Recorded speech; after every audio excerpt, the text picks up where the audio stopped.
Welcome back to the AI Ripple Effect podcast, everybody. Today, we're lucky enough to be joined by Bill Jackson, who is the founder of Synchrogistics. Bill, welcome to the podcast. Great to be here. It's fantastic to have you here, and I'm really looking forward to our conversation. Why don't we start by you giving us a little bit of background about the journey to where you are today at Synchrogistics and what you provide to your customers and who your typical customers are. Sure. I'll start with the last part first. Synchrogistics, we're North American for PL. We're focused on managed transportation as well as brokerage business. We're about $100 million in revenue. I started it back in 2010. I kind of came to the freight world, I think as most people, via a circuitous route. Coming out of school, I worked in banking, got my MBA, then worked in financial restructuring with a firm called Alvarez & Marsal. Spent a lot of time in the logistics space, but from a financial advisor perspective. Spent time on companies here in the U.S. and spent some time in Europe and Asia. Realized I had a unique viewpoint that I wanted to give a shot at start my own company. So in 2010, I took the leap. And since then, haven't looked back. Awesome. And your customers are a breadth of different industries, or is it anybody who is in a specific geographic region? Who is your typical ICP? Yeah, so for Synchrogistics, our biggest benefit on the managed trans side is that we have a process. And so that process we have found works across many different industries.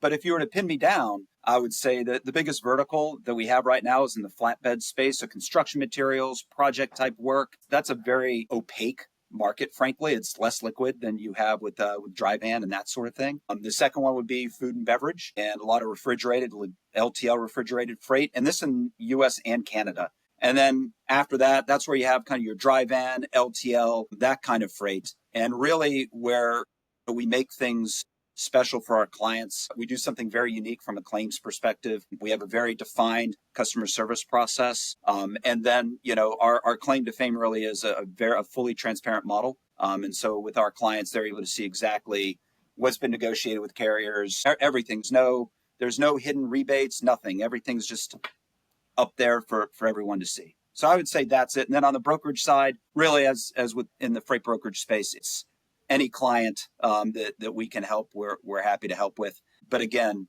flatbed is biggest strength in reefer than driving. No, thank you for sharing. And in that sort of North American market, your focus areas and across those different sectors you mentioned, what are the key trends you're seeing in the market today?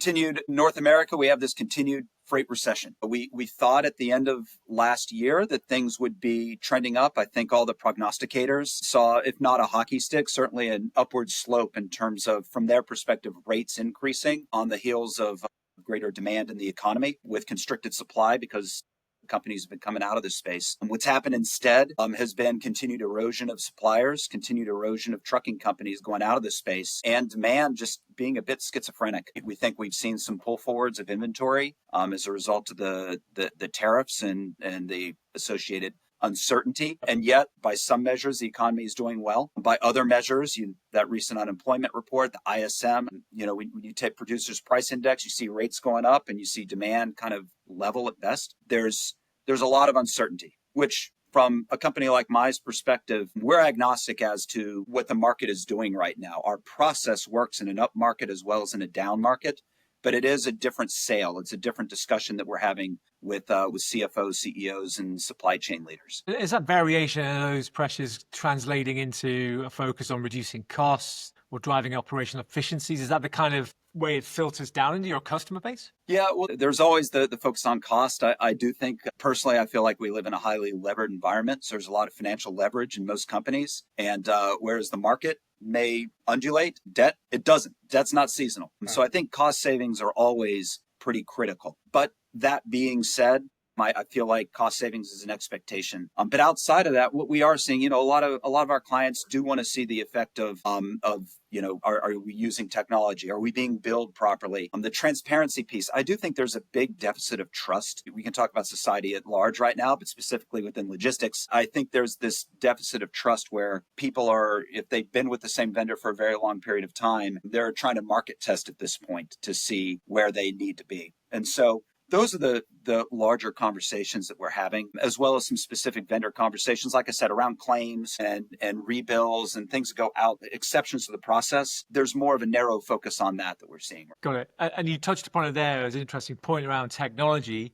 And that leads us nicely into your views on how technology adoption in the logistics space is progressing, and specifically around your take on AI in logistics. I'd be interested to hear your views. Yeah, I was on a panel a couple weeks ago, and I don't know if I made a lot of friends with my fellow, but with technology folks. My view on it, I think there's enormous opportunity. But I think right now there might be a mismatch, and it may not just be in logistics, but specifically in logistics. There's often folks that haven't worked in logistics, but they're really good at, putting together a mousetrap from a technology perspective. And then to get to that next round, they need to show the largest possible target addressable market. So what they're trying to do is they're trying to come to me as a business owner and say, hey, do you see those, 7 people out there? I'm going to be able to just get rid of them, right? And you're going to save all this money. And I think they don't realize that, number one, there's a deficit of trust. I don't know you, right? And I do think that, I don't know that the system necessarily works. I see all the marketing material. But number two, like those 7 people, they started somewhere, and I have plans for them to go somewhere. So I do want efficiencies. God knows I want efficiencies, but I'd rather crawl than walk than run. And I think what I'm running into a lot with vendors is they just want to jump right in, and they want to just jump right in and let's get to running and let's burn the boats behind us. And because that's what happens when you let that tribal knowledge go. So I would say I'm excited about the opportunities, but I would rather have a more measured pace towards implementation. That's a great point. And I think, that sort of risk of throwing the baby out with the bathwater is if you're just wholesale getting rid of people who have massive knowledge that you could leverage maybe for customer value. I think it's a very narrow-minded or short-sighted view to say that AI could just replace people. I think it's certainly from our perspective, we see that it's more of an augmenting function, but it's an interesting perspective. So are you guys, you're obviously adopting technology, but making sure that you have that customer value in the forefront to make sure the staff are able to do that? Yeah, I mean, I'll give you a little example here because I am, I'm very interested in technology. But a few years ago, we worked with an AI branded company, and they got into our system and they were going to do some basic digital freight matching. And again, the goal wasn't to take over the world with it, but it was to kind of test out the efficiency. Within the first couple of days, and the company will remain nameless, but within the first couple of days, we started getting complaints from vendors. And then we used DAT as a system. And we got notification from DAT that we'd run through a multiple of our annual lookups. And what had happened was this technology was digging into our system, sending out emails to every single carrier about every single load, and then going back into the system. And apparently somehow it was looking up rates at just a quantum pace. It was just insane, like hundreds of thousands of rate lookups just in a couple of days. And so we had to turn it off. And when we diagnosed it, my technology person figured out there was an issue with the Python code they had, and they asked her to fix it for them. And so for me, that's kind of where I realized like there's everyone wants that easy button, right? And it just doesn't exist. Right. And I'm sure that company's still around. They're doing great now. I'm sure they are. But for us, it was a cautionary tale about establishing trust up front and treating it like any other implementation of a system, a process, of technology that we've done in the past. No, that's a great lesson regarding taking technology too quickly, I guess. And in that context, obviously that's one lesson you have learned, but looking back over the last period, whether it's adoption of technology or more broadly in operations, what have been other hurdles that you've encountered, Bill, and how have you overcome those? I do think cost is a bit of a hurdle, and I'm a little concerned in the space. Right now we use we have some overseas labor, and it's mainly because we have a team in the Philippines who are 12 hours offset from us, and I'm a big believer in 24/7 service, and I don't want someone waking up in the middle of the night, struggling to figure out where they are and then trying to answer a client who's, freight's on fire. So we have people who are highly trained in the Philippines who are fantastic. And so they're working the night shift for us, which for them is the day shift. We found over time that they're very smart. They do great work. And when I'm looking at, automating some processes, and whether it's, true AI or just automation, what I'm finding is that the way that the vendors are pricing things, they're pricing it so that it's basically the same cost, if not more, than those human resources. And so for me, one is safe and one is not. So I'm still waiting to see kind of the price improve. And even then, I'm still somewhat enamored, selfishly speaking, of human intelligence. So what I'd say is what I'm looking for with AI and automation right now, it really is, to give you an example of a use case that we're actively working on right now from an AI perspective. Our customer service process within Synchrogistics, it's a 9-step process. We did an internal study. We figured out what those steps are. We figured out how to measure it. We have the KPIs. And so right now I have a twice a day, random 10% of all customer service interactions are sampled. And Right. that's how that's, a large enough sample that we're able to see if we're kind of following on the right rails. I want to get to 100%. I personally, customer service is that important to me that I want every single interaction to be measured and tested. And I want the process to drive our best customer service rather than just our luckily get our best customer service person. So that would be a case where I think AI would be helpful because customer service interactions aren't binary. There's a lot of discussion. There's a lot of words, keywords, interactions. So that would be a great use case for me that replaces labor, but also brings value beyond replacing labor. Right.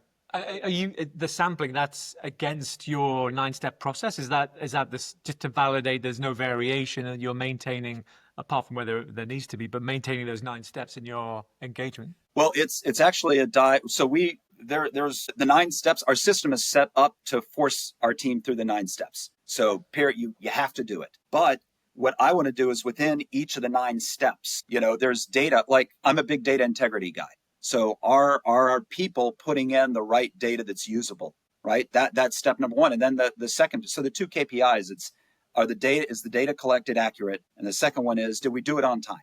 Like if we're supposed to make a call 2 hours before, did we make that call 2 hours before, or was it within 2 hours? Because that's a fail. So the audit, the second one is easy to audit, but the first one with the data integrity, with the variation you get in responses, that's a little tougher.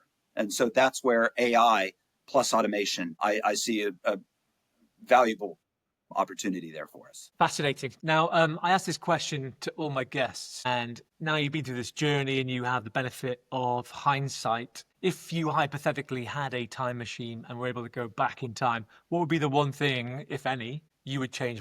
It's funny. That's a tough question. I feel very fortunate for where I'm at. I do think from a technology perspective, the way that the industry has moved towards this digital freight matching, that kind of technology, but used for optimization. So being able to shift LTL into multi-stop truckload, that's something we've been at the forefront for a long period of time. I feel like if I could go back in time, I would have put even more into that than I did, because it's just for us and our clients, it's been this very just fertile source of creating ROI for clients. And also there's good margin in there for us where we're taking trucks off the road. Like when you think about it, everyone is better off when you move the same freight using fewer trucks. And so that would be my one thing I'd want to go back in time in is double down even further on those efforts. Go ahead. And obviously you're operating a tight ship, you have your standardized processes, and you're making sure you have that quality of service 24/7. So now you're in this great position. What does the future hold for Synchro, and what are your milestones over, say, the next 12, 24 months? Yeah, like I said, I think we're very fortunate. I own 100% of the company. We have no debt. So that gives us enormous operating leverage as a company. So when I think about the next 12, 24 months, it is growth, but it's the right kind of focused growth. Our brokerage department is doing great, but I would say from a managed trans perspective, we had a new client come on last Friday on August 1st. And I'm seeing that it's still like from a data integrity perspective, so many companies don't realize how much data is out there that they are generating every day, whether they know it or not. And half the time that data that they have internally is in metal files in the accounts payable office, and then they have to go to their vendors to try to get data, and those vendors are conflicted because they don't want to give the data showing that they've potentially overcharged or whatever the case may be. So I feel like focus on that managed trans growth. It's a great business model. It builds transparency and trust with clients. So the goal would be over the next 2 years, it would be, I think our official goal is to try to get to 150 million in the next 2 years. And then beyond that, we see where we go. If we grow faster, we grow faster, but it's a measured pace. It's not using debt. I'm not looking at acquisitions. It's, just keep doing the same thing that made us successful to this point. And if it's not broke, don't try and fix it. I mean, sounds as though you got the ship on the right heading, which is great. And for the folks out there watching and listening, Bill, who want to find out more about Synchro, where can they go to get that information? Yeah, it's www.synchrogistics.com. That's our website. I will say there we have something that's never been done before. So we've created an LTL claims index. So if you can imagine in the North American market, $100 billion spent a year just in LTL, there's a significant number of claims. Actually, there's $350 million of claims payouts a year. That's enough for the payroll of 2 NBA basketball teams. And that's just what gets paid out. What shippers claim that is getting damaged is probably closer to $1 billion. So we actually go back to 2020 and we show on a quarterly basis what's been happening to the claims ratio in the industry over time. So that's been something that's recent that has been getting enormous attention and a lot of feedback from both carriers, shippers, and people who follow the space. But that's also on the website. You can reach me at bill@synchrogistics.com as well. I'm always happy to talk to people. Fantastic. I mean, that sounds like fascinating insights that people can get access to. We'll make sure that we include those links in the description of the podcast for those guys out there who are fascinated to find out more. But for now, Bill, I appreciate your time and your insights. Fascinating story, fascinating insights. And it looks as though you guys are set up for hitting those growth targets over the next 12, 24 months. So great to have you on board. Thank you to everybody out there for watching this episode. We'll see you in the next episode of the AI Ripple Effect podcast. But for now, Bill, thank you. Thank you. I appreciate you having me.